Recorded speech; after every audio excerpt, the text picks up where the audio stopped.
quick brief, man. You've been on a million podcasts before. We just want to talk about your bullshit with your store. Jared was like, well, does he have a project that he wants to talk about? I was like, no, it's just Baker, man. He's just a fucking awesome dude. We just want to sit down and talk to him about stuff. So welcome back to the team room, everybody. Someone asked me yesterday, like, what do you want to talk about? I was like, the question is, what can I not talk about? I can talk about everything. Yeah. Well, I'm a subject matter enthusiast of all interesting things. And if I'm not, I can bullshit my way through it. But anyway, I was telling a story about talking about smokelessvets.org, which is an organization I work with.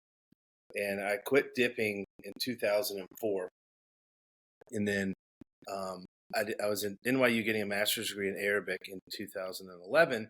And I'm from Savannah, Georgia. And my cousin Lizzie is also from Savannah, Georgia. She was getting married New Year's Eve in Savannah. And she said, for my wedding gift, I want you to drive my wedding dress to Savannah because I'm terrified of taking it on an airplane. And I was like, you're ridiculous. And she is. She's a ridiculous person. But I said, that's cool. I was like, if you rent a car, I'll drive it 8-10 hours, whatever it is, from New York to Savannah. No problem. And so picked up the rental car, picked up the dress, and I'm driving along, dude, and I hit Washington, D.C. traffic. And I have never in my life seen 495 is no joke, homie. I've never seen anything like it. I don't know what was going on, but it was hours in traffic. And I pulled into a gas station and bought a can of Skull Straight and a pack of Pall Mall menthol cigarettes and dipped and smoked my ass the rest of the trip. And ever since then, I've just been on. It's awesome. That is just the most Army enlisted stuff of all time. You're like, listen, I'm a little bit tired. I'm going to get this long cut. I'm going to get this cigarette. I'm going to throw in a dip. I'm going to smoke a cigarette. I'm going to finish this energy drink. And we're going to talk about the next 4 hours of being extremely awake. Good on you. My buddy, your body, like, because honestly, man, like, some of the greatest times of my life, I was never in the military, but like, the closest thing I would say to like that level of camaraderie is just sports, you know. And I just sitting around. I played football in college. I was good enough to be on the college football team. I was not good enough to really see the field a whole lot. My best days were in high school. But like just sitting around the locker room, like bullshitting with the dip in your mouth, man. Like it's just hard to beat. Like I literally just got off my road bike 32 minutes ago. And like, I was like, all right, I've got this podcast at 10. I've got a 20-mile ride I'm going to do, just stretch the legs. And I threw a dip in and I drove down to the bridge because I ride this road that's right on the Halifax River, 10 mile down and back. So 20 miles. And I'm sitting there and I was like, I'm cut short for time, but I was like, man, this dip is like really, really hit the spot. I'm going to take my time in getting ready and just kind of just drag this along because you don't want to ride a bike with dip in. That's kind of fucked up. But anyway, so Aaron, you were gross. A PJ, right? That's so gross. It's disgusting. I am. Yeah. Aaron, you are a PJ or were a PJ? I was a PJ. So I retired here in January. Jared is still a combat controller. So I was a PJ, retired in January after 22 years. Okay. True or false? True or false? Those are two of the hardest pipelines in the U.S. military has to offer. Would you guys agree with that? Yeah, statistically true. Yeah, I would say. Yeah, like it's tough. Like you have to learn. Like you do all the shit, and then you got to use your brain, right? Mm-hmm. Why are you guys being pussies right now? Like, come on, be like, yeah, man, we're the fucking best. Like, I don't know. Like I thought you were going somewhere with it, dickhead. You're like, I mean, I could sit here and tell you what a pussy you are because you wouldn't even make it through Indoc, but that's not the point. You usually don't shame your guest this early in the morning, Baker. Yeah, but I'm just trying to say that, like, before we do that, I'm giving you guys a fastball down the middle to talk about how hard what you guys do. So what's harder, PJ or CCT?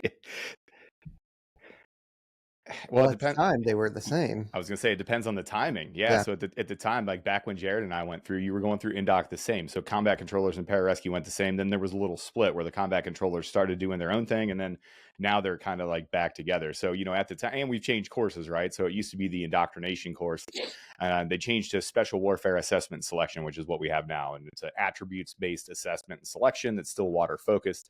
So I would say that the pipelines are equally challenging on their own. If you're not like, but it's like the quote with Albert Einstein, right? Like if you were always meant to be a PJ and you were just meant to understand medicine, if you hand me a radio, I can program it. I can't talk about waveforms. I can't describe the phraseology. Sometimes I'm not good on the mic. Like if if you put me in a situation, being a combat controller, the physical stuff, heck yeah, but I don't know if I'd have made it through the combat control pipeline, even though I made it through the pararescue pipeline, and vice versa. So statistically, they're really close. I don't want to, the attrition rate is exactly the same for both of I think us, isn't so. it, Peaches? Yeah. So, yeah, but the hard part about it is, just like you said, is the adult learning contingent. We're taking guys, at least from pararescue, you got guys that are 18-year-old high school, guys and girls now that are 17, 18-year-old high school graduates. You're putting them into a pipeline that's not only physically demanding, but then you're expecting them to learn a course, specifically speaking about medicine. We teach medicine that's supposed to be taught to civilians in the most advanced courses out there. They can get them there in like 18 months. We get them there in 6. So you're talking about having an adult learning load that is just absolutely, insane. And the controllers do the same thing throughout their training with their air traffic control and their joint terminal attack controller training. The stuff that they're expected to do, ridiculous, comparatively, but it's just how fast that we need to train. And even then, it still takes 2 years. Do you guys see any challenges? Yeah, they're both hard. Do you see any challenges with like the academic component, like for older people? Like, so I went back to graduate school when I was 32, and like, listen, y'all don't know a worse student. You've never met someone that I just very smart, but I just sitting still and like studying and reading a book, unless it was something that I was like really, really into, I hated it.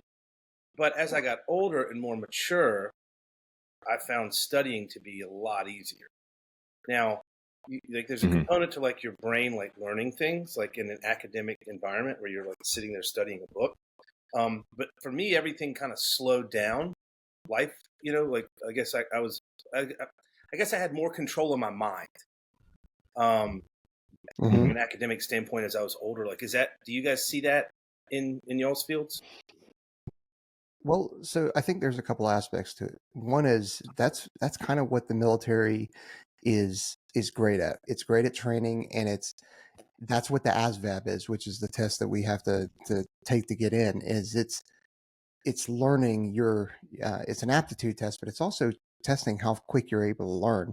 And I think doing that compiled with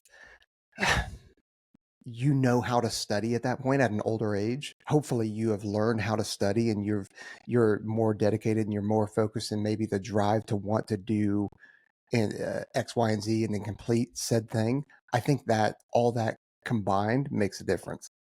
Yeah, and there's a little bit more consequences in life the older you get to fail or not performing. Right.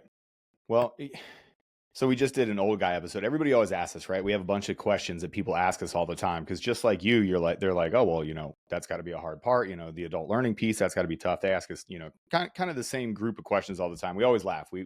Back in the day, we were like, hey, we're going to start this podcast, and then we'll have a whole library of stuff, and people won't have to ask us these questions because we can just point to the library. Newsflash: nobody listens to old episodes. Nobody cares. They don't even look. They just ask us the questions. They're like, hey, whatever. But one of the questions is about old guys, and we actually just released an episode. It's out right now, but we talked about, hey, for old guys going through the pipeline, because this thing is so physically demanding. I've seen great candidates. They were just too old. Their body just could not take the constant beating day in and day out. And I'm sorry, but if you don't make the standard, like, I knew what the problem was. It wasn't that you were a good candidate.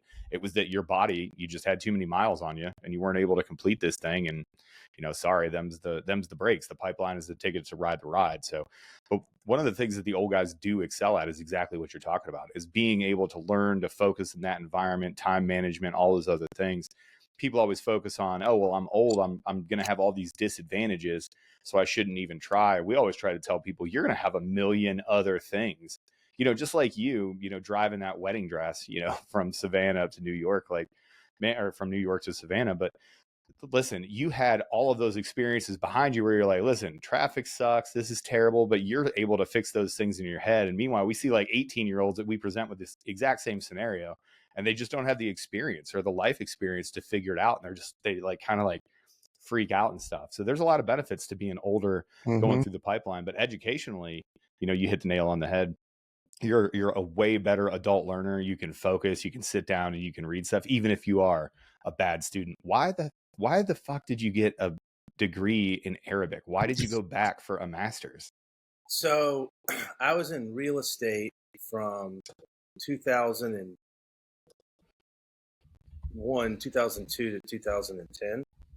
And when the market crashed in 2008. So the market started crashing in 2008, and it took about 2 years for everything to kind of just get blown out by the economy. I lost about $15 million. I got everything. Had a massive real estate portfolio in Savannah, Georgia. Owned like 5 of the biggest buildings on Broughton Street, which is the main drag. Had probably close to 100 rental units.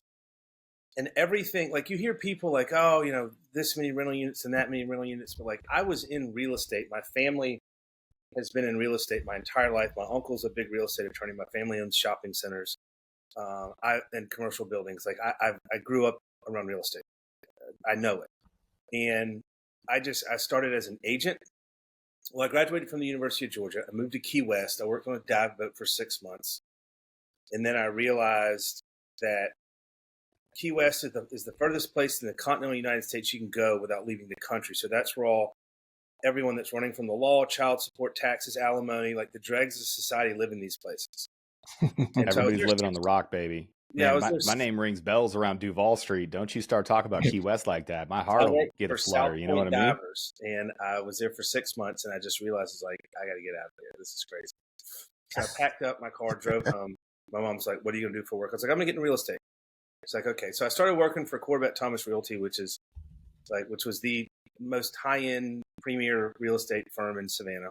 And this was during the real estate boom. And I was just really good at it. I liked talking to people. I thought it was cool, kind of knowing what was going on behind the scenes. And, you know, so I started as an agent and then bought like my first piece of real estate. And then I bought like 2 more. And then like by year 2, I had like 24 units because I knew what was a good price, what was a good deal. And but what I did was I drove around the outskirts of the historic district and just wrote letters to the most dilapidated, boarded up crack house pieces of shit you could possibly. If it was a shithole house, I tried to contact the owner because I wanted to try and sell their property. And so by doing that, it's kind of like a boots on the ground versus a 40,000 foot view. So I was getting a 40,000 foot view of what was going on in the market because I worked at the best firm. And then I was the guy just driving around, like just I think I finished second in the company in listings my first year, and I wasn't even there a full 12 months. Jeez. So it just seemed kind of like, it's like find work. I don't know what to do. What do you want me to find you to something to do, or are you going to find yourself something to do? And I've just always kind of been and then we bought my first 3 buildings with 2 partners, and like everything. Like, dude, I was on top of the world, like in that small pond. It's like a third tier 3 market. I would describe Savannah. Beautiful place. And everything was going swimmingly, man. And then the market started to crumble and the writing was on the wall. And I had one big project that just took down everything. It was 5 and 15 West Broughton Street, which I paid $6.5 million for. Beautiful, beautiful property. But everything else I had was had phenomenal, 15 cap rates, cash flowed tremendously, would have survived. Everything would have made it through the economy, through the crash. But that one big domino, it's like, dominoes fall like this. Mine covered the whole board. Like it went boom and everything was gone. So my brother Mitchell, he's a doctor now. He was a force recon Marine. And he came back. His last deployment was North Africa in 2004. And he finished college and he was starting medical school. And I was like, I lost everything. And I was like, I hate money. I hate the thought of money. I want nothing to do with this. Our father was a Green Beret for 24 years. Like he got his CIB in Laos in 1960. Jeez. Yeah. Get it, dude. I'll tell you, I would never try to compare because we grew up in GWAT, right? So Jared and I have a whole bunch of friends that have a whole bunch of, different, different accolades. And, we're lucky enough, like we know somebody that should have the Medal of Honor for the things that he does. And I truly hold in my heart that he should. And I hope that one day he gets it. And, shout out to Goot. But, we know some war fighters. When you start talking about a guy that gets his CIP in Laos in 1960, there's levels, dog. When you start talking about those Max Sov guys, when you start talking about those guys that are running around doing those things, I'll tell you what, that's a hard man to grow up with, my friend. That's a hard man right there. He died of a heart attack in 1981 at my parents' anniversary party. So I was 5. My brother was 8 weeks old. So you are the most interesting person. I'm sorry, that's tragic. But at the anniversary party, what at a our time beach to go! I house. bet your mom was pissed. At our beach, oh wow, she was in grad school.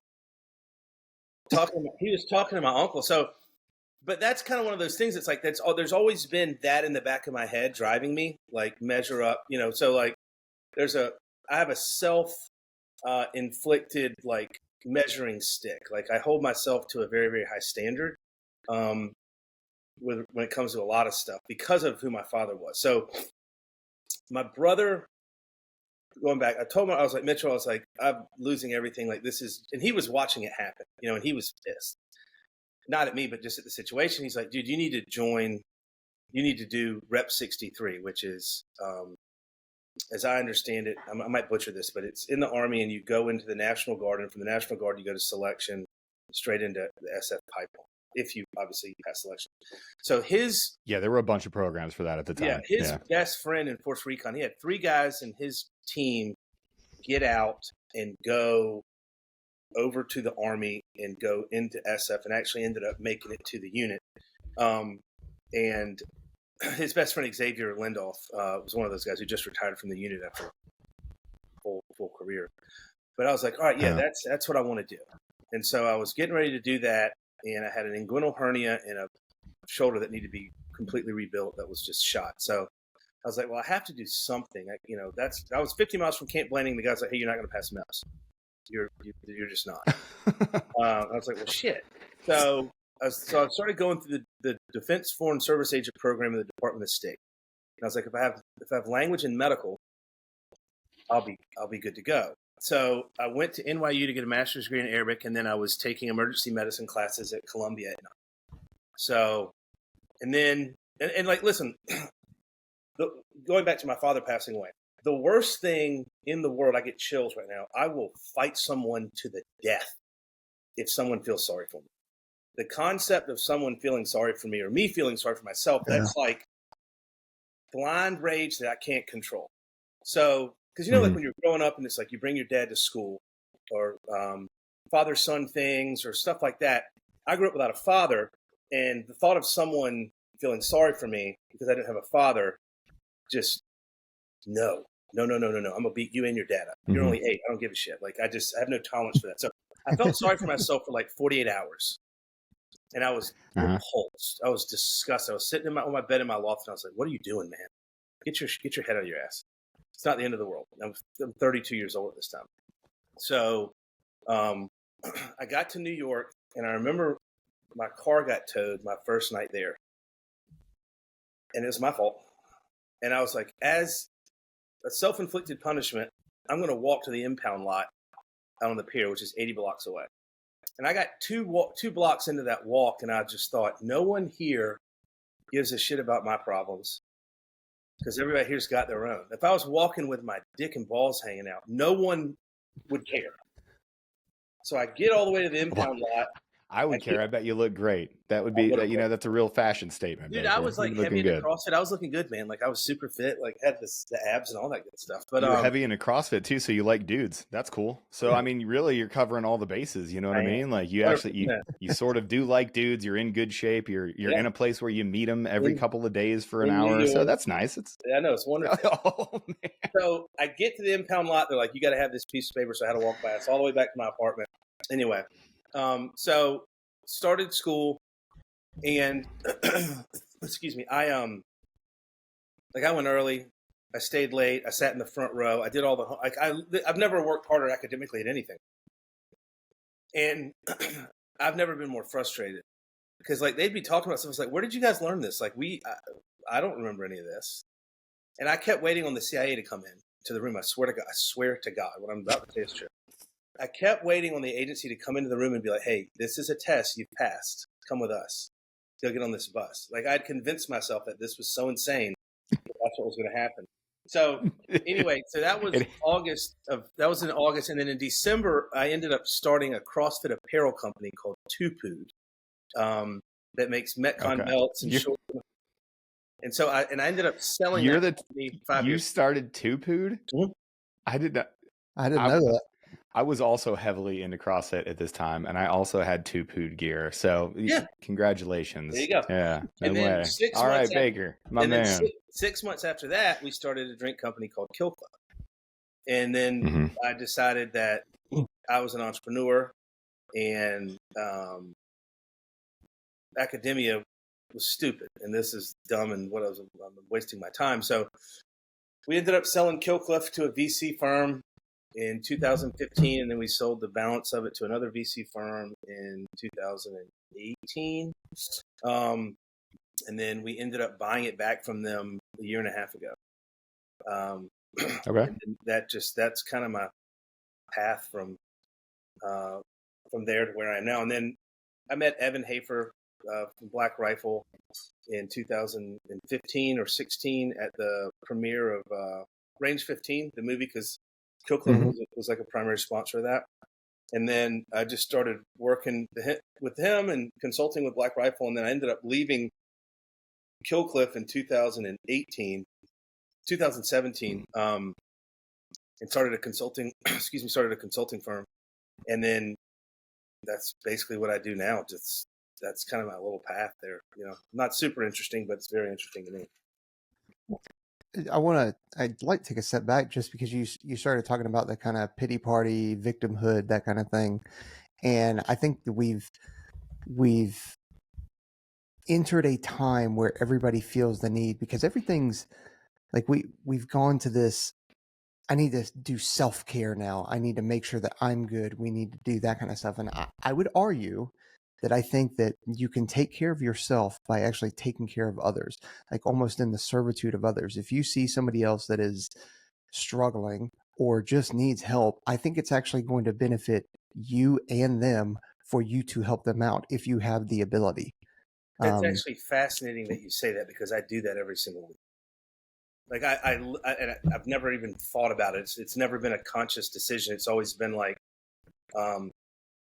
someone's card gets declined at a gas station or whatever. Like, oh, hey, dude, come here. I got this. I did it at the airport going to DC 2 days ago.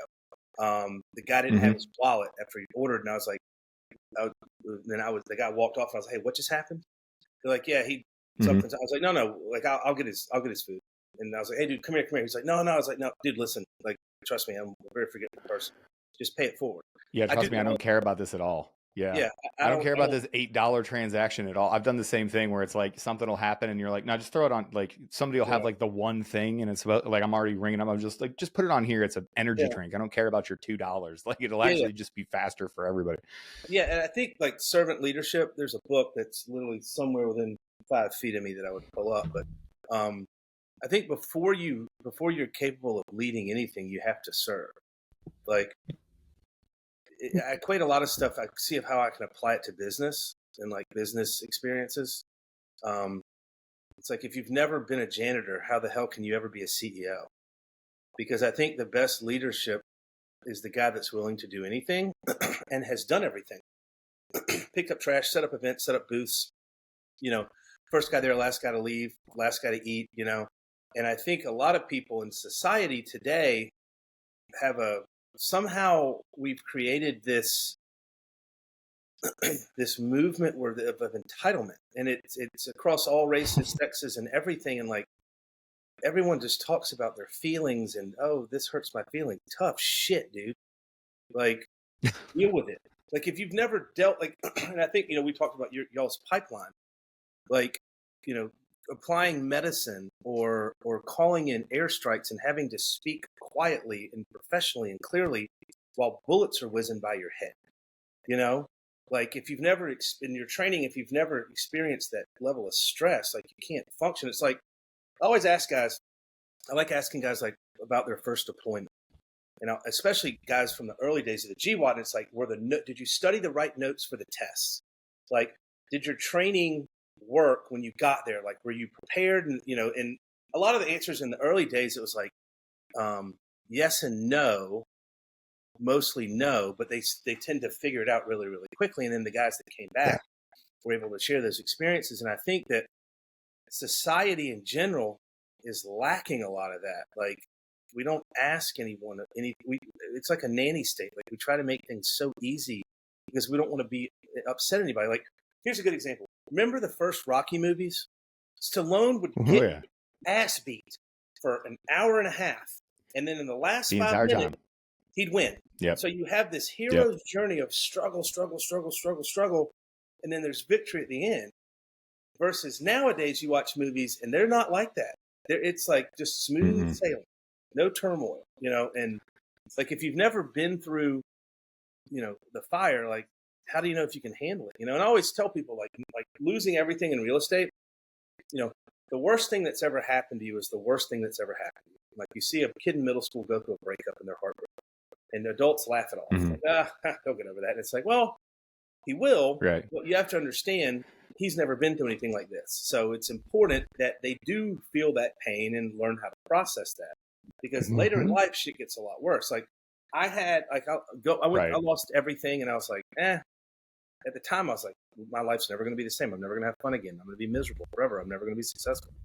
And I quickly learned that wasn't the case. And then I had like a 5-year audit from the IRS that was tied to all the real estate stuff, because when you buy or sell a piece of real estate, you sell a piece of real estate, if the closing attorney doesn't report the debt, so let's say you sell a house for $200,000 and you have a $100,000 mortgage.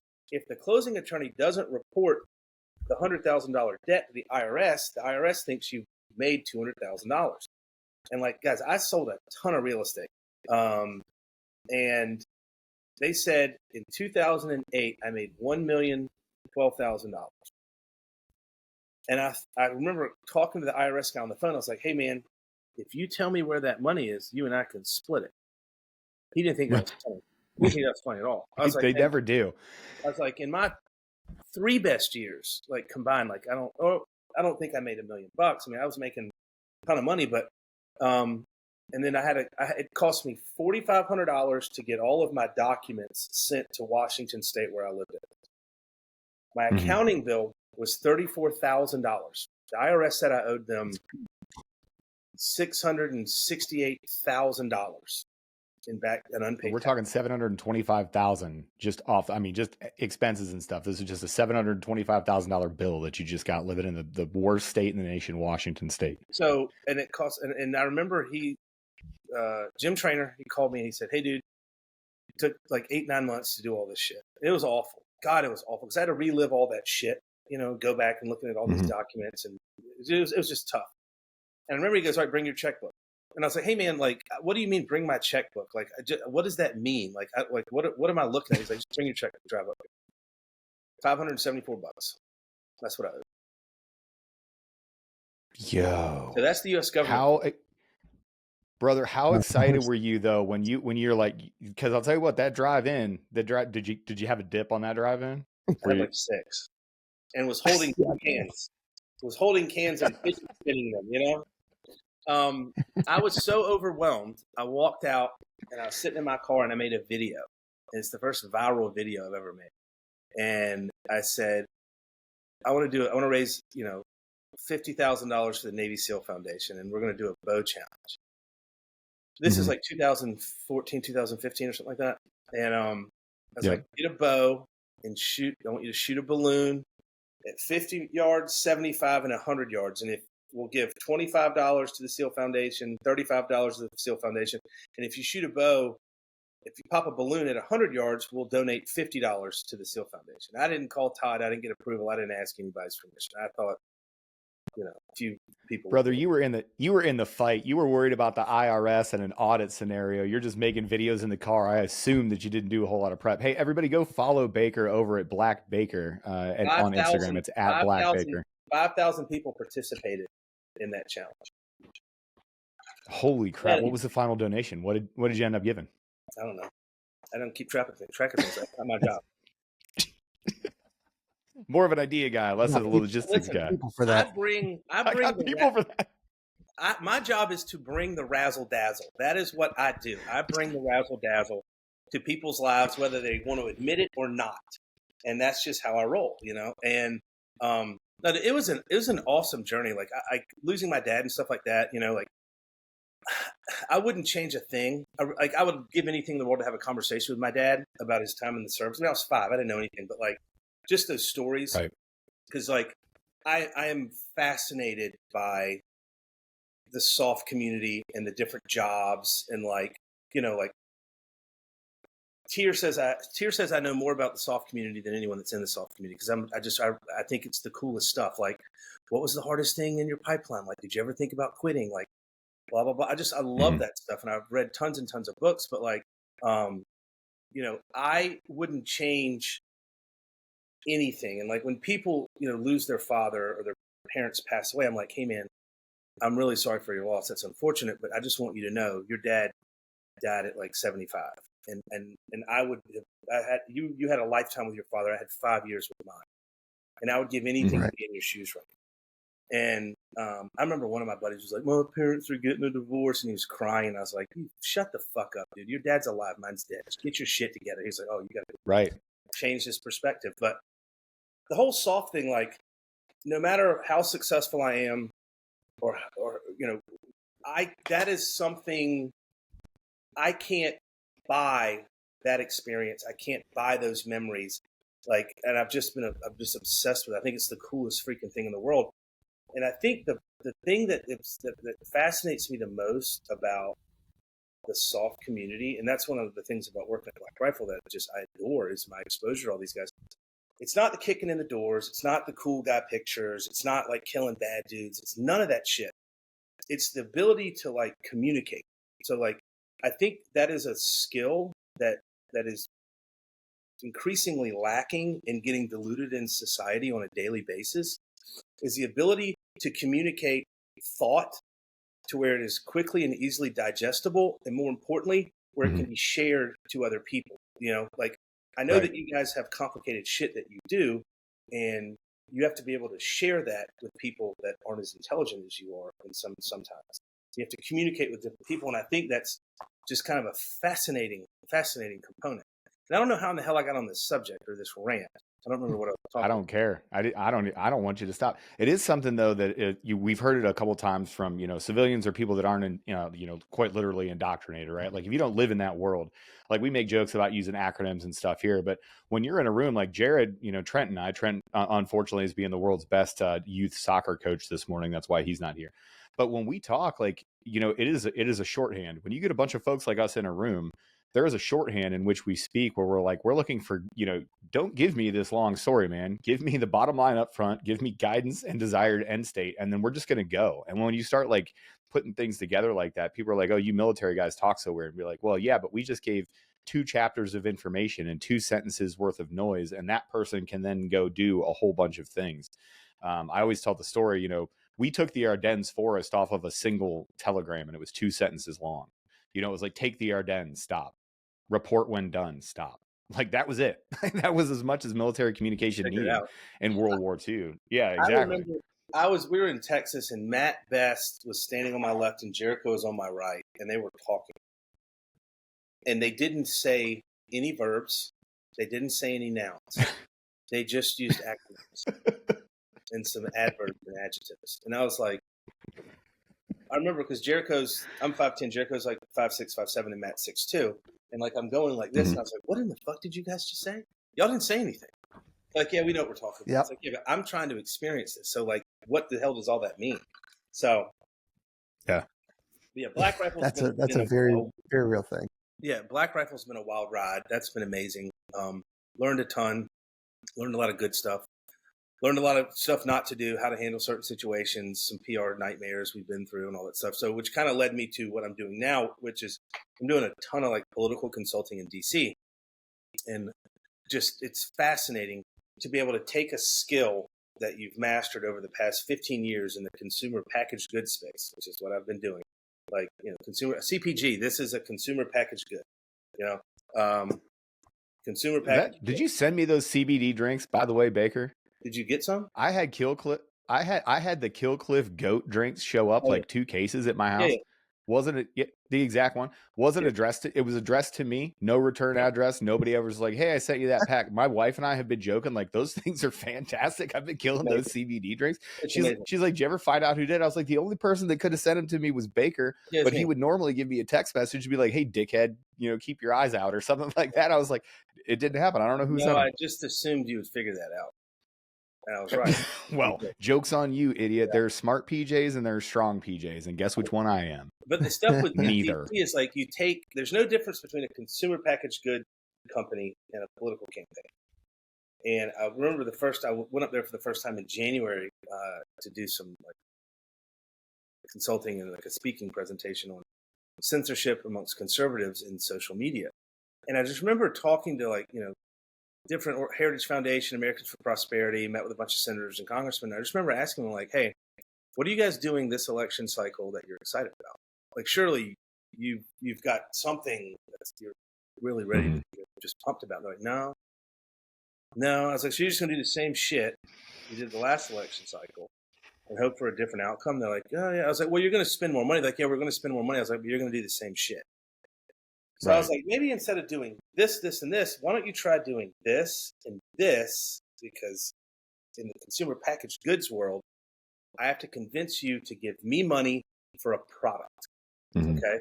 Like, you give me money, I convince you to give me money, I send you this. All right? And your life doesn't change if you don't get this. This has no impact on your life. But if in a political campaign, I have to convince you to vote.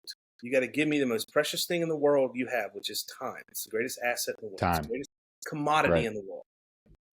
In exchange, you're going to go vote. And if you don't vote, there are potential consequences, depending on how you political Republican, Democrat, however you view things. And they're like, oh, that's really fascinating. And I was like, man, you guys ought to get some civilians in here to kind of tell you how stupid you are. Those are the dumbest people. Oh, my goodness. They're the dumbest. Dude, thank good. I swear to God, Baker, I've also been involving myself in the political space. So I'm the head for Nevada's, Vets for America's First candidates. I've been involved in that area, Vote for America. I was telling Jared beforehand, like, you and I are, trying to get the Vote for America project up and off the ground, grassroots. We're going to go over to vote, the number 4america.org, sign up, find a friend, go take him to vote. That's the plug. But I'll tell you, you have these opinions of people, right? You're like, okay, well, these are the people that were duly elected by the citizens of the United States of America in a process that the American experiment is second to none. The things that we do here are the envy of the entire developed world. We are the best country in the history of the world. You have opinions about these people that you've elected in order to speak for you in life and death scenarios. And you think, okay, they have to be the best, the brightest, the most morally secure. I will tell you from personal experience from meeting these people, I walked out of a room one time and I was like, that guy's a fucking moron. That guy was a fucking idiot. He has no idea about the most simple things where, like, there was a question that was posed to me that was just like, oh, we have this massive project and we don't know how we're going to get it done. I was like, I just went to a whiteboard and I literally went like this. Okay, when does it have to be done? And they were like, oh, okay, here's the deadline. Okay, what has to be done right before the deadline? Oh, we're going to get ready to launch. That has to be done 48 hours. And I literally wrote a backwards timeline, which is how we plan in the military. And I was like, oh, okay, well, that gets us to today. There's your roadmap.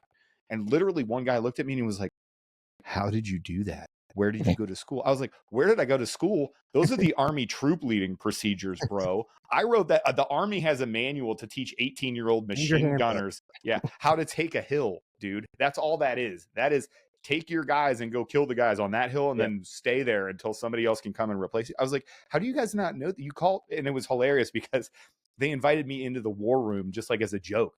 And I literally looked around at everybody in that room and I was like, hey, has anybody here actually been to war? And they kind of looked at it. I was like, I did. That's why I figured that out. You idiots. It made me super mad.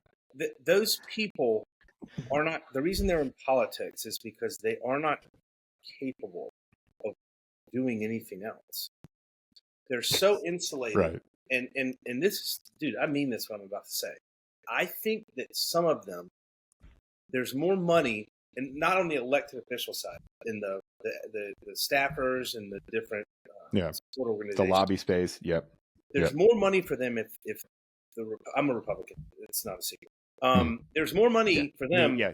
You're welcome here, big guy. Yeah. There's more good. money. There's more money for them if the Republican Party loses. So if Trump loses, in my opinion, there's more money for those people in D.C. because, oh, God, we got to start fighting now. It's like when you look at Ron, I live in Florida. If you look at Ron DeSantis, why did Ron DeSantis run for president for 6 months?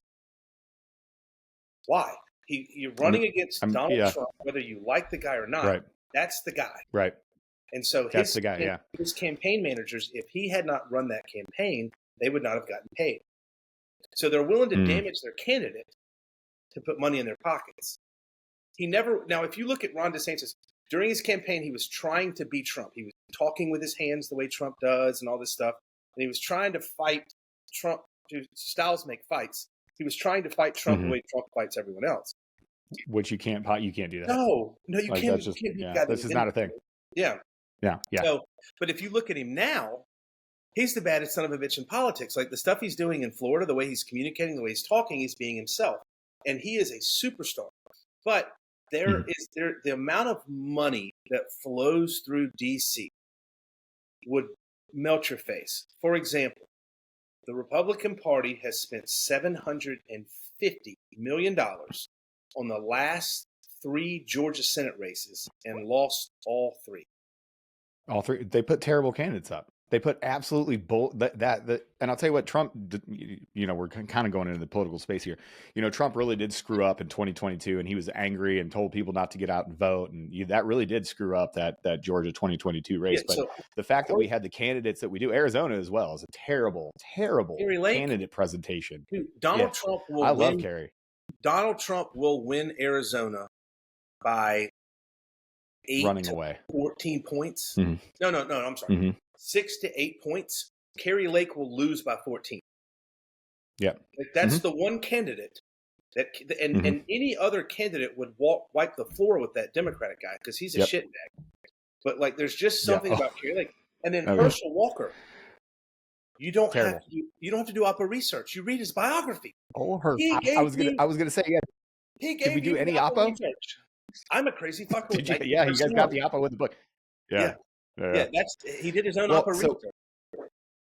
It's crazy. We agree. We're in violent agreement that Hollywood or DC is just Hollywood for ugly people, right? And there's always these incentives that's going through, and that's one of my favorite things about talking to you is that you were that yesterday. Someone said that to me. What's that? Someone said that to me yesterday. DC is Hollywood for ugly people. It's a truism. Yeah, it's these people that get entrenched into this system and spend 50 years in legislative process. They've never built anything. They've never sold anything. They've never profited off anything. They've just grifted off of the system, as it stands. As an American citizen and as somebody that really cares about this country and about where we're going, you care so much that you didn't even you're not just bitching about it. You threw your hat in the ring. You're walking in those halls and talking to those people and trying to make things better. Where did that love for country come from? Did it come from your dad? Did it come from your upbringing? Did it come from something that you grew up with? Very happy you asked me that question. So I was never in the military, and I get asked every single time I go to the airport. Are you in the service? I was the face of Kill Clip. Todd, my partner, was a SEAL. If you Google my name, it says Baker Leavitt, Navy SEAL.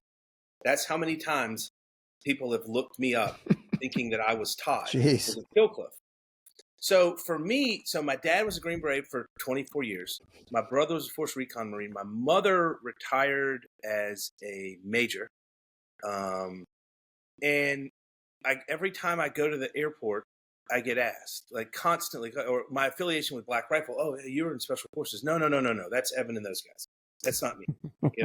Very, very clear. I mean, I have denied service. I'm not making this up. 5,000 times in my life, maybe more. And like you can Tim Walls it. You can just tell people you did stuff you didn't if you want to. Dude, if you do that, you might get nominated for a freaking VP, man. Here's what you got to do, Baker. Go grab a handful of tampons, throw them at some underage boys, 10 to 14-year-old boys. Make sure that the taxpayers pay for it, and then say that you did a bunch of stuff that you didn't, and then poof, vice presidential Democratic nomination. That is so disappointing about him.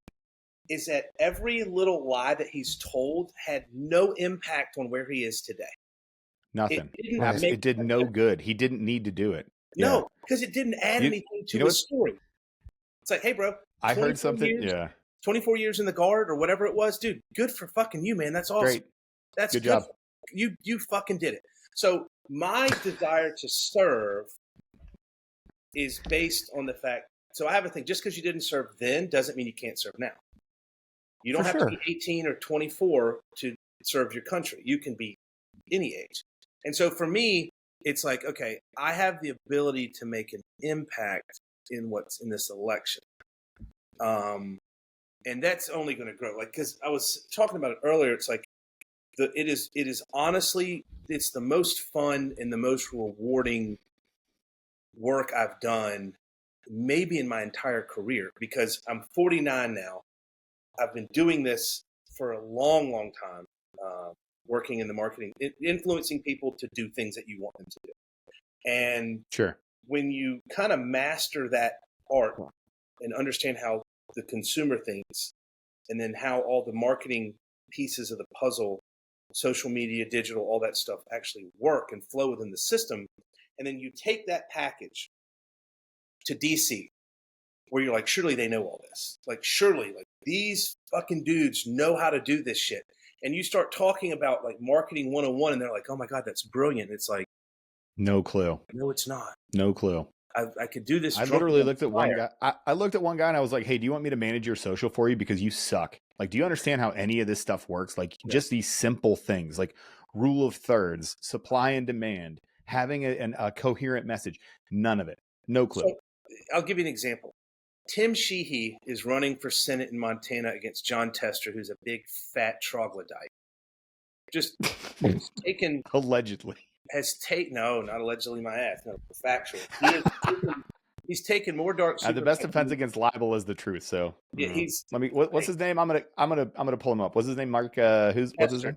Tester. John Tester. He's a big fat ass. Looks like a fat. Okay, let me look here. Highway patrol guy that gives speeding tickets. Massive belly. He's the fattest dude in Congress. I mean, in the Senate. It's not even close. Okay. Look at that stupid ass head and face and that dumb haircut he's got. That is absolutely terrifying. I'm going to go ahead and bring this one up. Right, quick Google. So I'm just going to, I'm going to bring this one up so that people can see. Oh boy, John Tester. He actually does look. This guy looks like every single highway patrolman that has a BMI of 45 that pulls you over for doing nothing wrong. Look at that haircut. You can't see his goodness gut. gracious. Any of those photos. Look at that big old fat ass.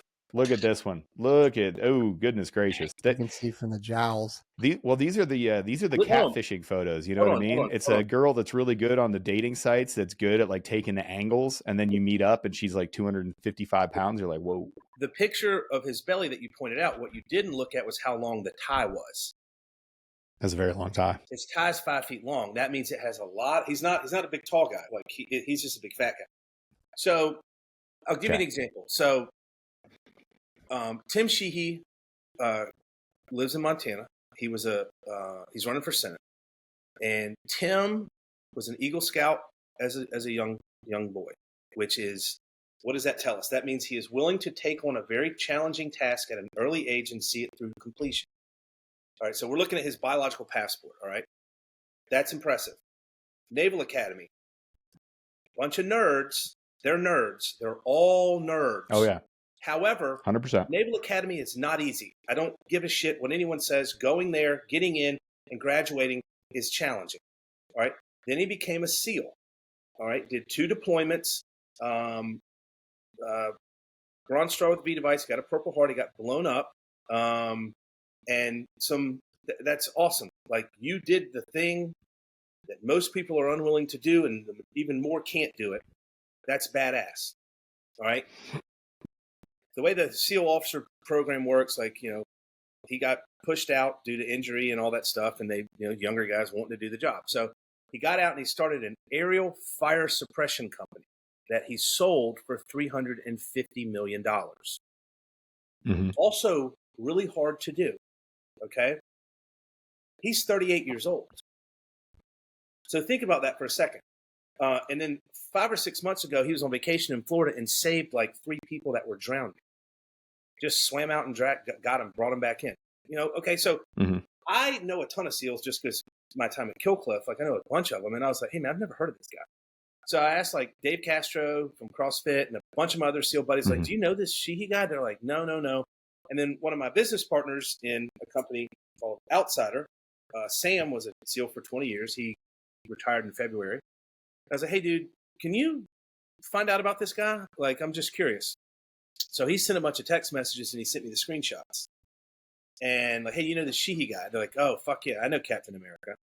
And he's like, good guy, bad guy. They're like, no, dude, he's the real fucking deal. Like back alley crew type officer, like the kind that you hell yeah, let's like, go. It's just and that's legit. So this guy's got like all his enlisted dudes are like singing his praises and like this motherfucker, like yeah, he's the fucking guy you want to go to war with.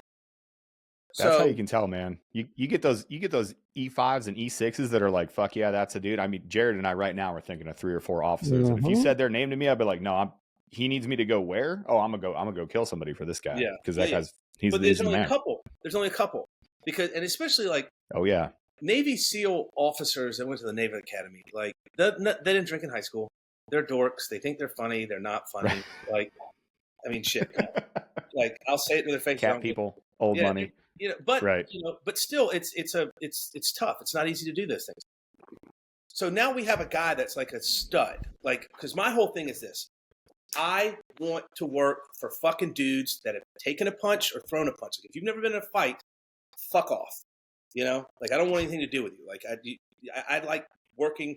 I'm not the leader. I like working for the guy that people are willing to do anything for, like Evan Hafer or Todd. Like the last thing I want to do is disappoint. And that's what draws me to people is that elicit that response from me. Like, okay, this motherfucker's here to fucking win. I'm a fucking winner. Let's go fucking win. Go look at Tim Sheehy's social media on Twitter. It's god awful. All he does is two-faced tester. It's like, oh, he calls him two-faced tester every day. And it's like, that's a zinger. You sure showed him who's boss there, fella. It's just like, dude, come on, dude, you're a SEAL. Like, you should be way better than that. It's like here we have a fat troglodyte that has been working for the man his whole life and living off the taxpayer's dime versus this dude who's done a bunch of really hard shit and he's only 38 and accomplished a ton in the military, in his personal life. He's got 3 kids, met his wife at the Naval Academy, and in business. And he's 6'2", built like a broke shithouse. That's the fucking guy I want making decisions. I don't want the fat guy. You put that picture out there all the time and you say, this guy can't even figure out how to control himself at lunch or make the right decisions with food. Yeah. Get away from this terrible stuff. Like, we have the better alternative. Imagine if he viewed the citizens of his state like he does carbohydrates. Like, think about the good he would do for Montana. If he loved him as much. Yeah, if he loved him as much as he loved a carbohydrate. My wife is smirking at me in the background. So when you congratulations, hey, you just got married too. I want to speed past that. Congratulations to you and your wife. The wedding looked awesome. It was funny. Baker and I were texting about stuff. He was like, "Oh, when can I come on?" I was like, "Oh, what are you doing like real soon?" He was like, "Well, technically, I'm on my wedding week." I was like, "You put this fucking phone down right now, and you text me in 2 weeks, Baker, when you were done with this stuff. But everything looked beautiful. Congratulations to you and the wife." Thank you. I can tell you, we met in 2011. I can tell you what she was wearing the first time I ever laid eyes on her. I can tell you what she was wearing the second time I ever saw her. And then we kind of kept. She owns a CrossFit gym. We've kind of kept in touch. We had kept in touch through CrossFit and Killcliff and Tupu and all that stuff. And I just remember I was in a long-term relationship. She was in a long-term relationship. I was scrolling. I always thought she was super fucking hot. Like, and I was scrolling through my Instagram one night, and I was looking at her profile because I did that at night. Sometimes when guys do things when they're alone at night, and she didn't get that. Y'all did. She actually has her earphones. Yeah. Great. So thank goodness. I remember I was like, "Hey, what are you doing?" I was Don't like, worry, nobody listens to this podcast anyway. So no, she's great. She's wonderful. She's right here. She's cooking. She has a cooking competition today. She's making dove poppers. But back to Tim Sheehy. Oh, Tim Sheehy, like, if you look at his social media, and I'm not saying he should be putting out stuff like I'm a bad motherfucker, I'm tough, I'm this, I'm that, but but like, there's more to it than saying John Tester is bad, Joe Biden is bad, Kamala Harris is bad.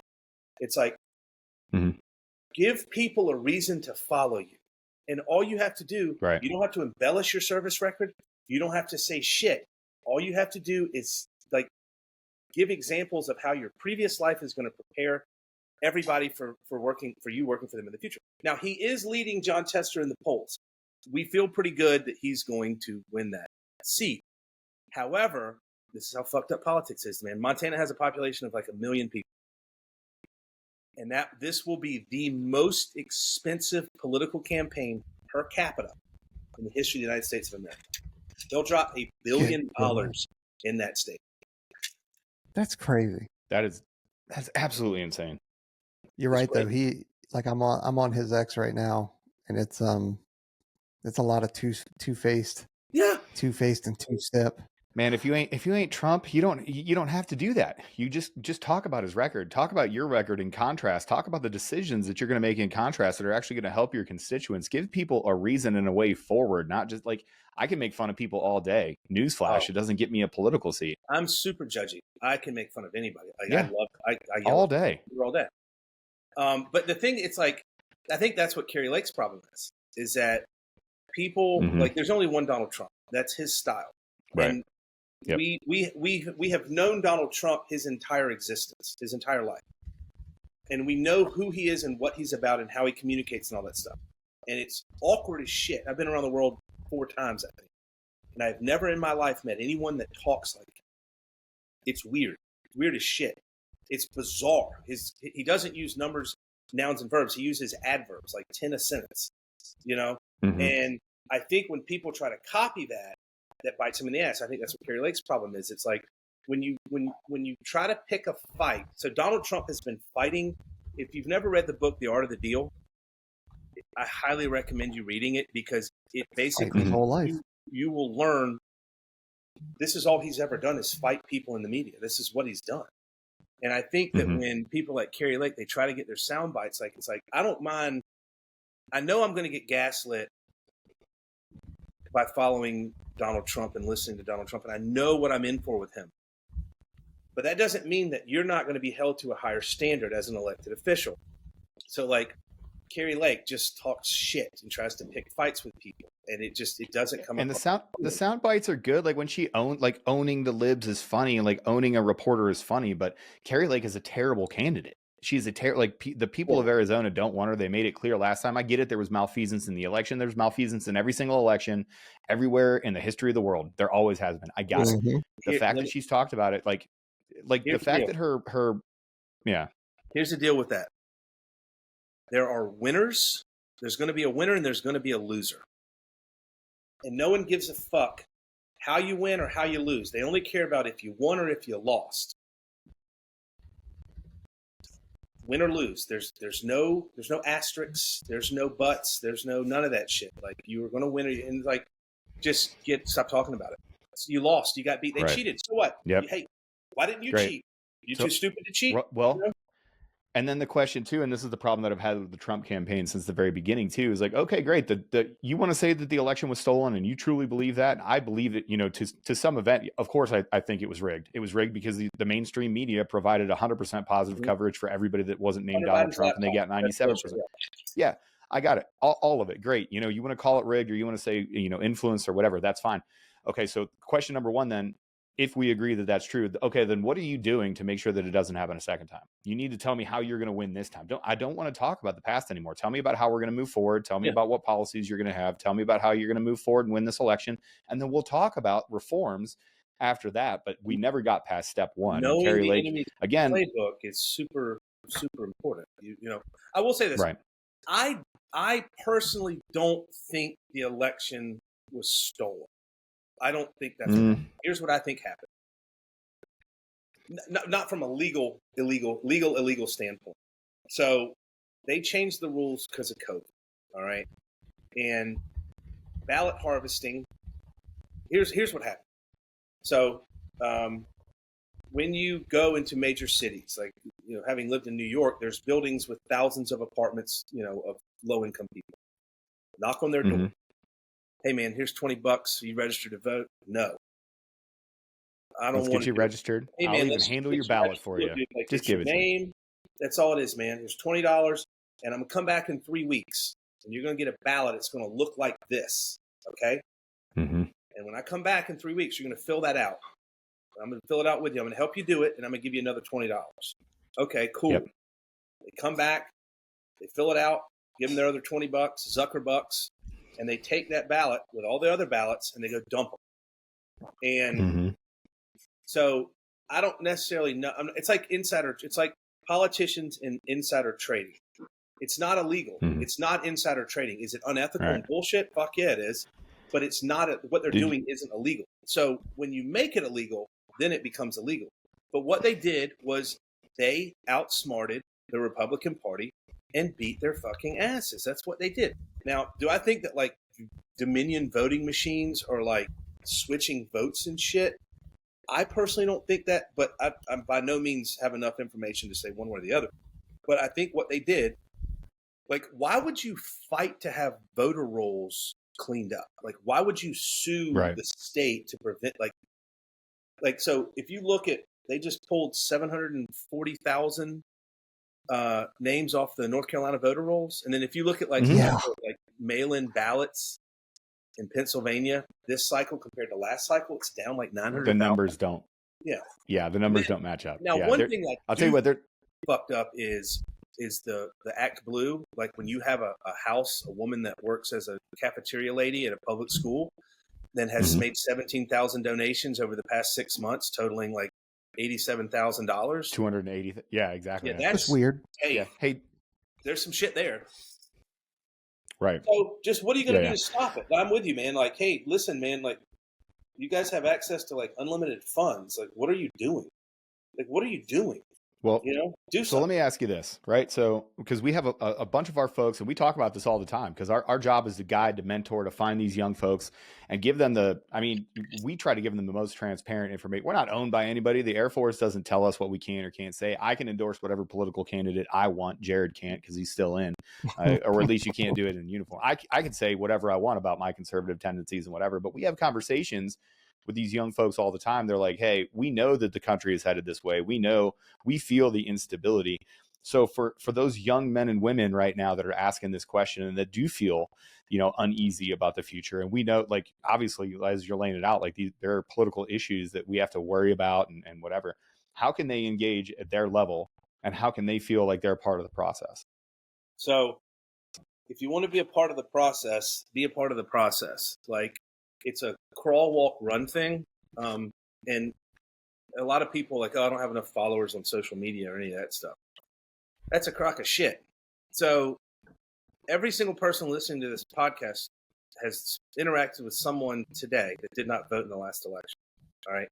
And, we see a lot of people that are reluctant to vote. Oh, they're going to steal the election. My vote doesn't count. They're going to put in place whoever they want. And here's my answer to that. Even if you live in a state that's going to, that's going to go Trump by like 40% or something.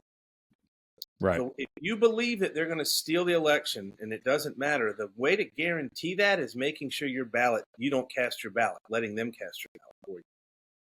So what I tell people, man, is go participate in the process, because there are people where they cut their fucking hands off in countries in Africa so they can't vote and shit, man.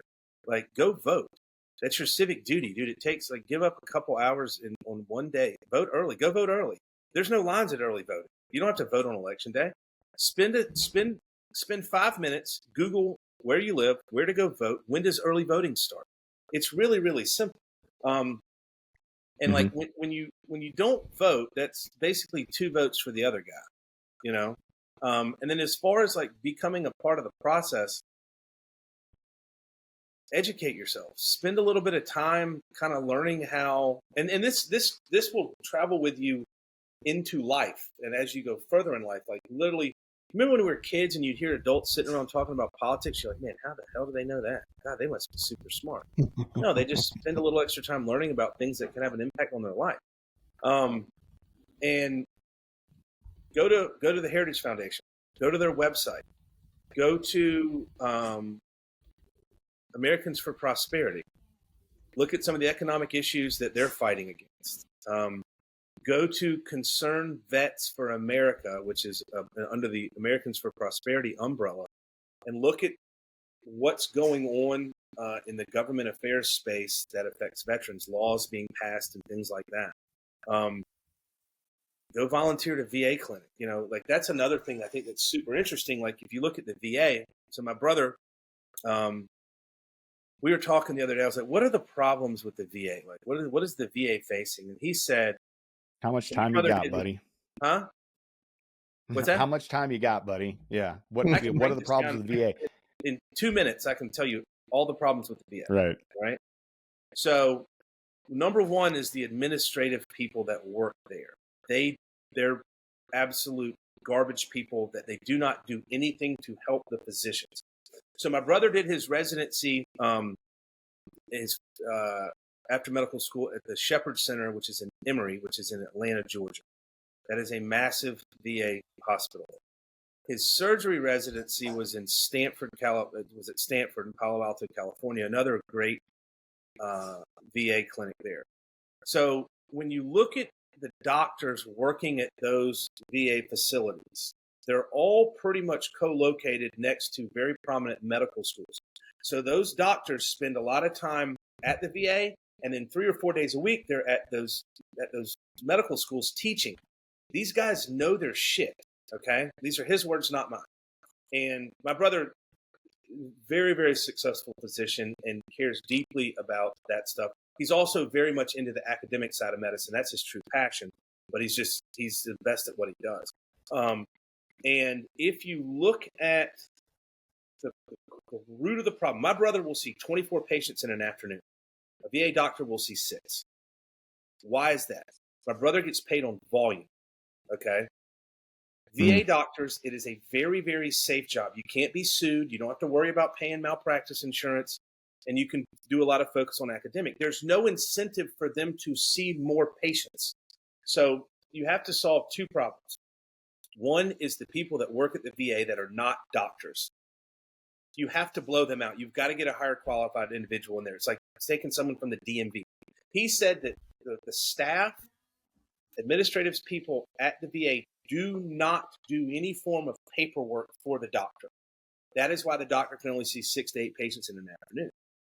Got to play catch So up. he broke it down. He said it's a very, very easy fix. Now, like, do you want a physician seeing patients and having a PA do the paperwork and all that stuff, or do you want the doctor to go see a patient and have to do a bunch of paperwork? That's stupid. That doesn't make sense. Let the doctor be the doctor. Hire qualified people, and know that if you fuck up, you get fired. That's the problem with bureaucracy. You can't fire government employees. Exactly. So that's his take. And it was very unemotional when he's like, yeah, it's a very simple solution to solve this. But he's like, those doctors at the VA places, man, like, there's some fucking really, really good doctors there because they do a lot of they know their shit. You just got to incentivize them. Well, and that's why I try not to bash the VA, or at least the folks in the VA, because there are some really good people that really care and they want to do good things. Their hands are tied. They're handcuffed by the bureaucracy and the fact that it's a government agency, really. Yeah. So, it's a cush job as a doctor at the VA. Like like the whole, like there's just no incentive to perform better. It's like, it is what it is. Yeah. So I think that could be I would love to see Tulsi Gabbard get her hands on the VA in some capacity. Oh my gosh, it'd be great. Could you imagine just cleaning house? Oh, so good. She would just burn the house down. God, I love Tulsi Gabbard. And then also, I think the VA is actually overtaxed. I think it's there's a lot of dudes. No, there are people that take advantage of the VA, and there are guys that like, you have people getting attention and stuff, clogging the pipelines when it should be, reserved for dudes that actually need some help. There's people that are just trying to milk the system. So it just needs an overhaul. Like, it needs to be more efficient. Like, that's the beauty of the private sector, is if your company is not efficient, you will suffer financially. That's not the case with the government. Your company will die on the vine and you'll disappear. That's the beauty of the free market. You'll get milked to death. Yeah. Yep. Oh yeah. Well, Baker, as we kind of wrap this up now, our demographic, and I know I don't know how closely you follow us, but our demographic is usually like 16, 17-year-olds through about 28 to 30 who are interested in coming in. But let me give them some motivation. Yeah. There we go. Give them some advice, whether it's for them, or maybe you want to go from a digital marketing aspect, or maybe from a political aspect. So when you go somewhere, like, are there any veterans in the audience? Please stand up, whatever. Every time I hear that, I grind my molars out of it pisses me off worse than anything. And the reason it does that is because it's a constant reminder that I didn't do it. And that bothers me.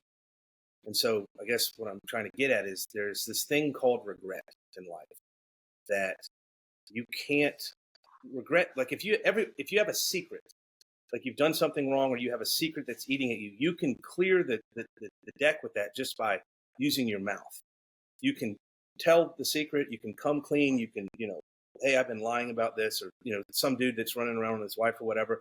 You can clear that by just being truthful. There's nothing you can do to get rid of regret. And regret doesn't ever leave.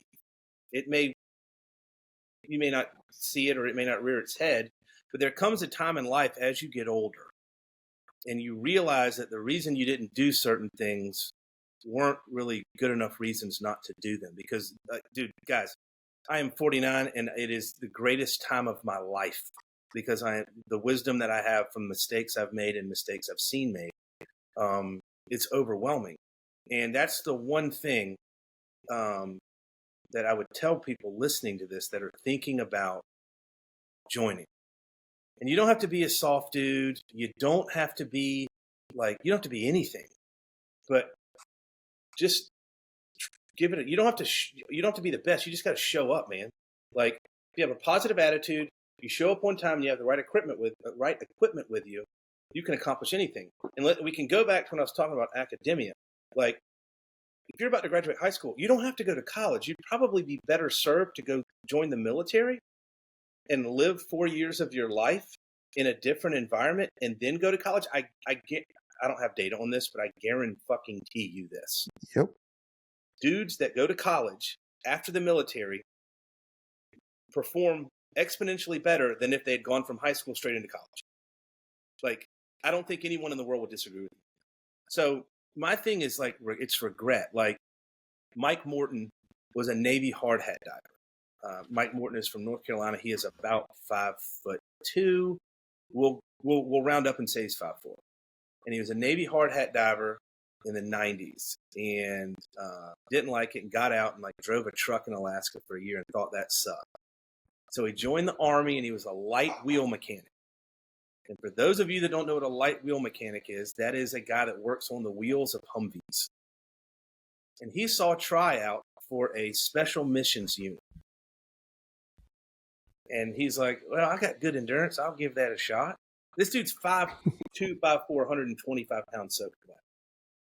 Mike Morton still to this day holds the course record for the long walk in the Delta Force selection process. Jeez. That's crazy. He was man. He was so fucking good that they said, you are in, you are exactly what we want. However, you know literally nothing about being a soldier.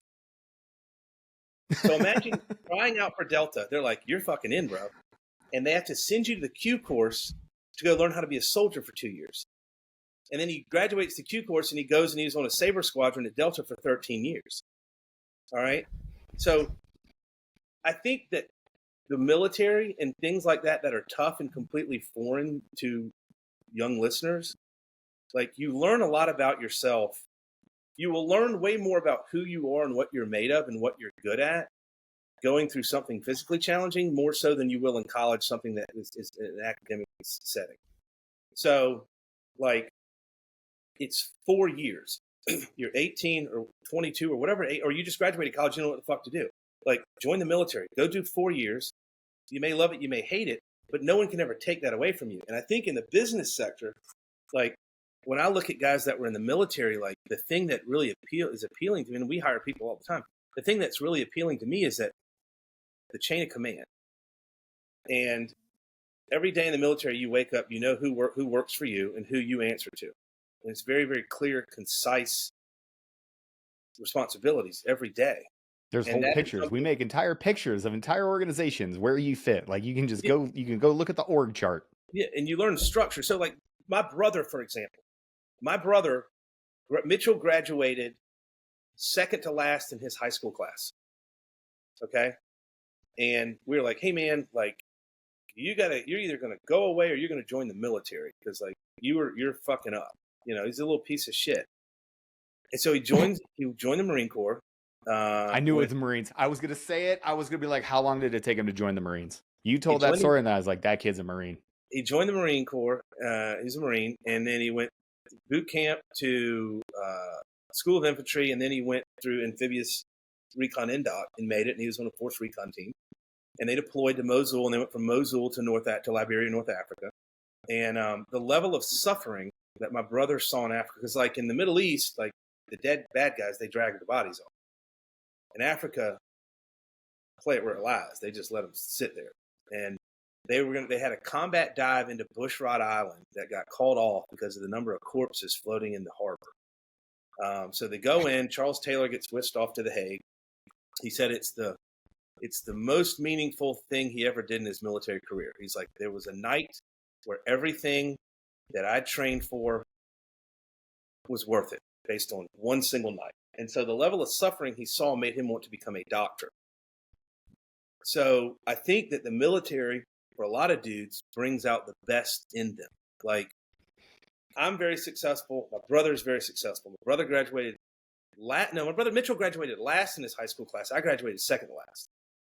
So, like, we just nice. At least you beat him, you know? I have no recollection of ever doing homework or turning in an assignment in high school or college. Like, that's just not what I did. I didn't give a shit. I just bullshitted my way through it. But, like, anyone listening, the military at an early age, like, I think I can't think of anything. I think it should be required.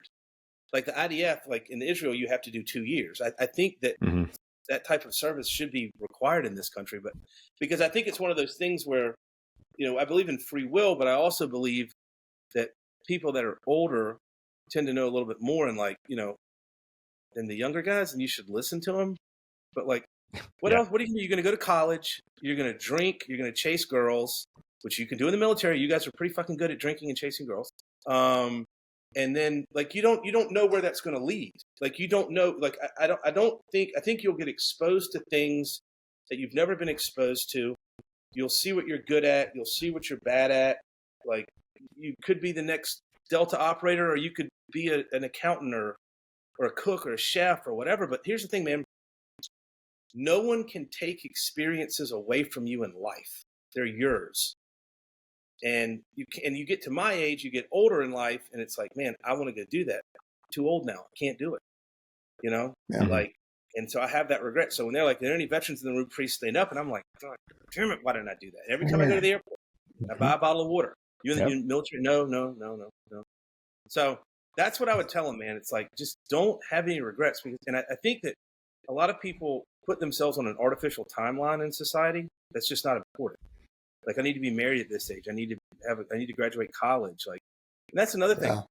Fuck college. Go do the trades. Like, go become an electrician or a plumber or an HVAC technician.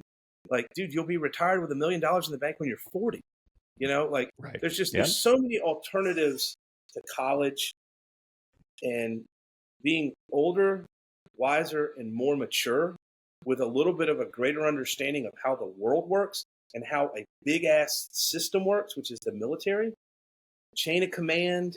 Like, I think insecurities get beaten out of you in the military, if I'm not wrong. Like, you know, like my brother said, one of the damnedest things he's ever seen was, like, there were guys in boot camp, Marine Corps boot camp, right? In Army's basic training. Mm-hmm. It's all the same. Same. Yeah. So there's guys that didn't know how to swim, like big ass muscle bound dudes that they had to, like, shove them into the water, that were screaming and yelling, you know, help me. Like, I can't swim. Just, like, I don't know. That's my one regret in life. If I could go back, I wish I'd given that a shot. Well, we are going to get you a flag because we have a statement or a mantra here on the channel. Regret is hell. Like, that is one of our taglines for this thing is regret is hell. That is your living hell is your regrets every day. So we're going to get that out to you, Baker. Man, we've covered a lot of ground. I appreciate that you were a proud American citizen and everything that you've done. There's a ton of ways to serve, you know, from Tupu to Killcliff to your work with Black Rifle. We didn't even touch your impact to the hunting and the 2A community, but obviously you're out there carrying the water for what we think this great American experiment is. And that's why we wanted to have you on. I'm going to get divorced if I don't get off this podcast and get to the gym on time, because my wife just had to get our puppy and my 7-month-old ready to go. And I am already in trouble. So we're going to have to call this a hard out, but let's do this. I would love to have you back on. Let's sit down with no time limit and we'll have a longer conversation. So I want to say thanks to everybody out there for paying attention to the podcast. Follow us over at onesready.com. Follow Baker over at Black Baker at Instagram and on X as well, and find him everywhere he is. He's not a Navy SEAL, but he's a damn fine American. Thanks, Baker Leavitt. We appreciate you so much for coming on and talking to everybody. Thank you very much. We're going to get you back on for a part 2. It's awesome. And I'll see you in the group chats, my friend. Thanks, guys. You keep crushing it. Yeah, absolutely. Right, you tell it, wife, I said, congratulations and I'm sorry. And you know why. Exactly. Later. All right, brother. Thank you.